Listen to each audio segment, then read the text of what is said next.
Difficile entre l'humain et l'éléphant dans le village d'Ankoro en République démocratique du Congo. 10 personnes ont été tuées sous les charges d'éléphants.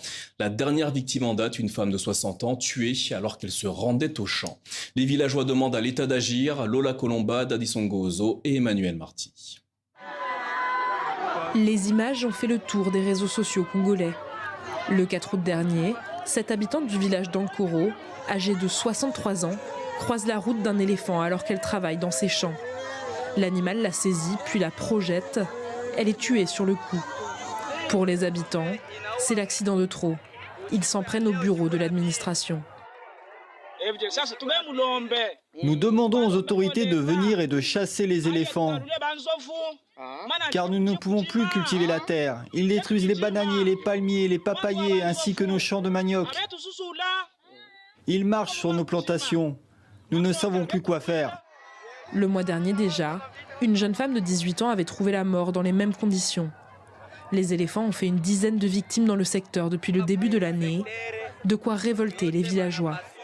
Ils estiment que l'État reste passif, rien n'est fait, on a l'impression que l'État protège les éléphants en lieu et place de protéger la population. Il y a les champs qui sont détruits pendant 5 ans, c'est vraiment une destruction énorme. Et à l'allure où vont les choses, nous risquons de connaître des cas de malnutrition sévère dans le secteur de Kamalo. Pour faire cohabiter les humains avec ces espèces protégées, des solutions existent pourtant. La construction de clôtures ou encore l'installation de systèmes d'alerte, déjà en place dans d'autres pays. À Kinshasa, ce sénateur plaide pour que l'ICCN, l'Institut congolais pour la conservation de la nature, y recourt également.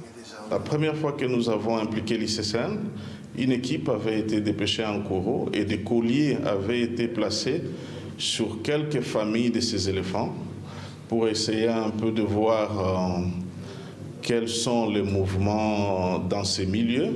Cette fois-ci, il y aura encore de nouvelles mesures qui pourront être adoptées pour rassurer la population d'Ankoro et ses environs. L'ICCN promet de se rendre sur place dans les prochains jours. Elle compte notamment relâcher des abeilles, ennemies jurées des éléphants, en espérant que celles-ci les dissuadent d'atteindre les villages.